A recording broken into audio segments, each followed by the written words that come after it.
Welcome to SQL Ultra. Today we're going to see how to load multiple Excel files in a SQL Server database using SSIS package. So the first thing we have to do, we have to source the data. So in this case, we're going to have the Excel files. Let me pull up the Excel files and let's have a look at the file. So if we open that, we're going to see Toyota dealer book. So it's going to have customer ID, first name, last name, year, make, model, and condition. The column names are same, but the data a bit different. And if we open up the other Honda dealer book, in that case, we're going to see the customer ID, first name, last name, year, make, model, and condition. So what we're going to do, we're going to use a package, the ETL package, and every time we're going to have the same type of file, and we can set up a process, and the same file will get loaded to the SQL Server database, so you don't have to set up the process every time you want the file to be loaded in the database. So let's close that. Right, so here's a simple project, and we can create an SSIS package. So just put a new package and rename the package. There would be loading. Let's put loading files. All right. Then we're gonna have to create data flow task, and we go inside and we select the source.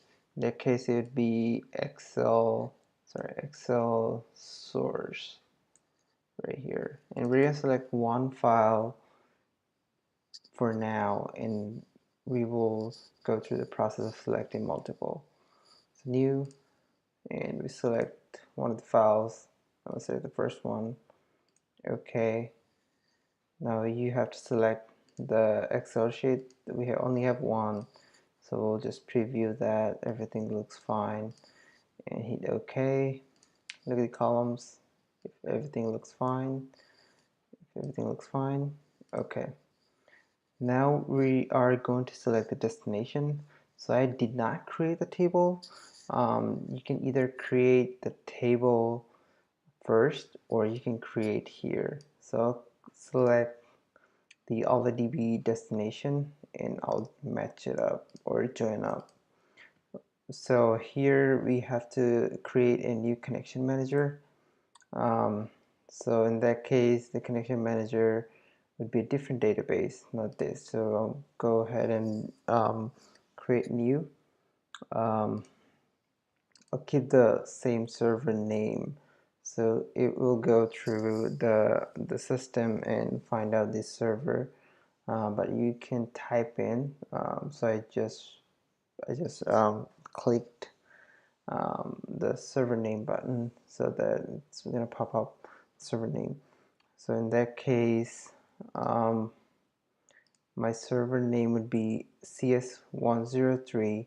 So I'm going to put that CS103, and I'm going to have all my databases here. So I'm going to use the car dealer DB. So test the connection, it's fine. Let's hit OK and hit OK here. Now we have to create a new table. So when you create a new table, make sure it comes default all the DB destination. So you rename the table. So in that case, I will do dealer data, and we have all the column name here. But when I try to do varchar. In that case, do varchar 255. These are n varchar. I do varchar, and for this, I do varchar, and for this, it's the varchar. and for the last one too, and hit OK.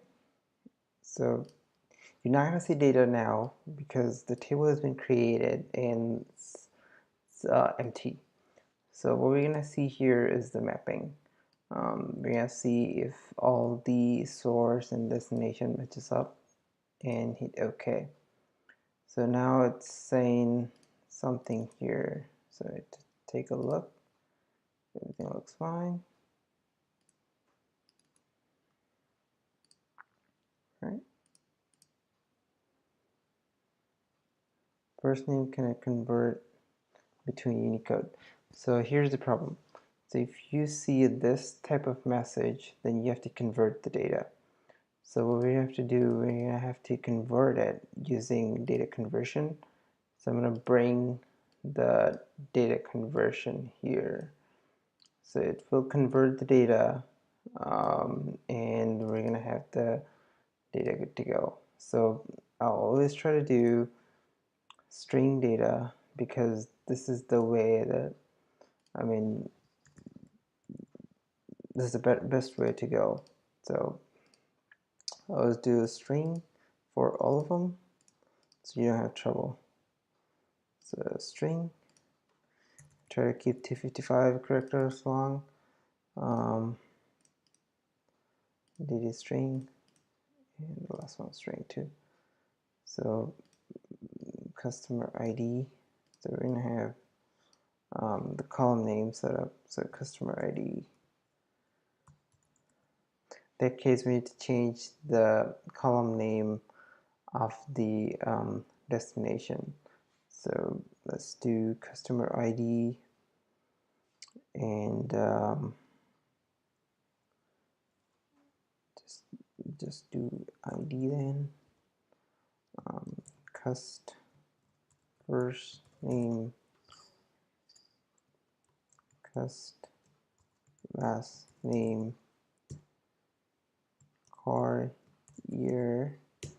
The reason behind it, you need to separate the output name, otherwise it's going to show something at first, then you set the column name.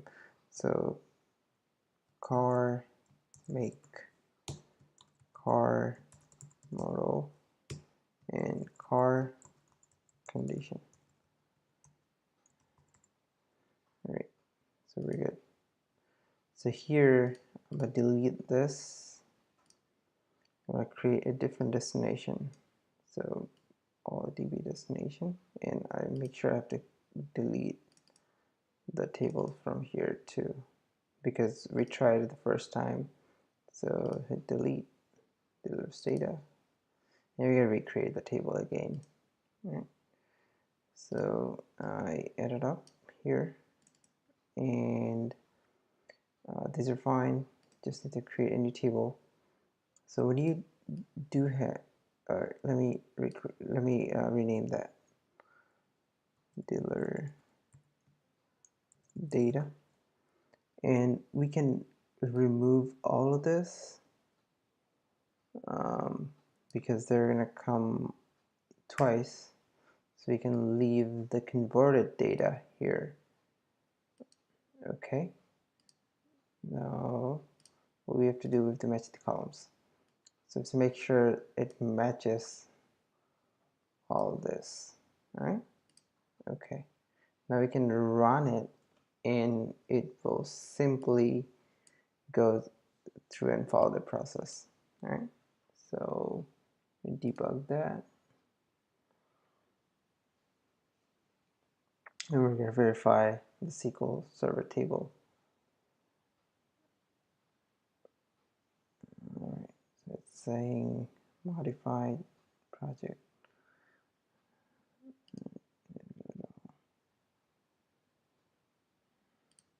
All right, so we have seen the data be here. Just make sure the data is here. So refresh this.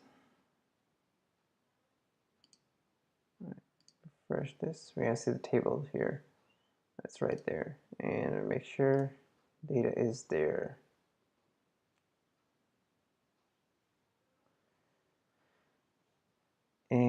we see the data here.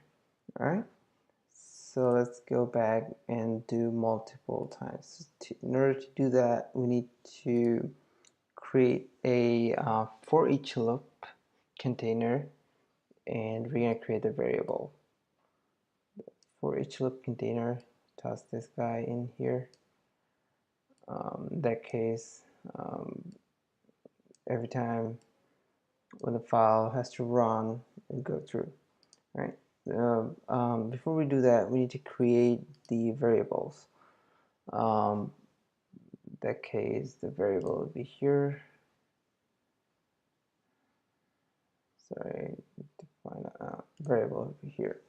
All right. So to create the variable, the variables are pretty much like different type of data that coming in that can go through. All right. So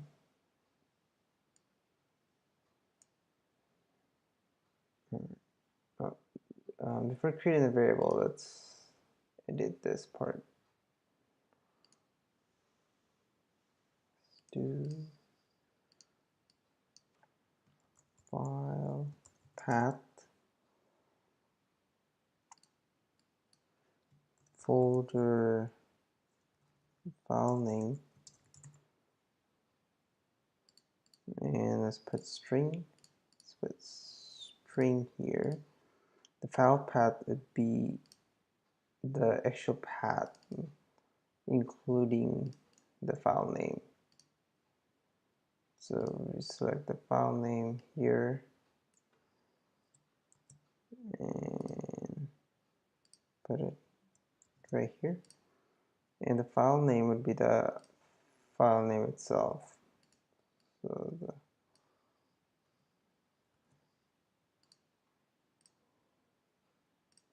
here. So we have to go to connection manager, the Excel connection manager, and properties. We have to find the expression right here. We go there, property, Excel file path. So we have to select the expression variable here, file path. All right. Good. Okay. Now we have to change this. So if you double click on that, it will pop up a window where we can change this to file for each file. Then we're going to put the folder path. In our case, the folder path would be, just get the path real quick. Okay.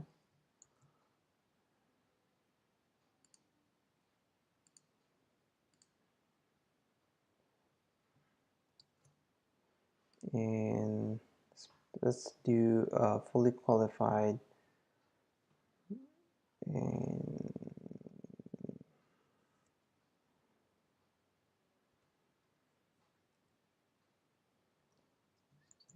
Excel.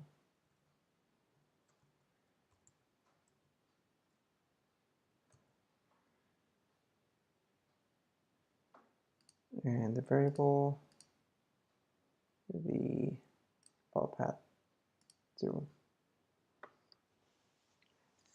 Now let's run this again.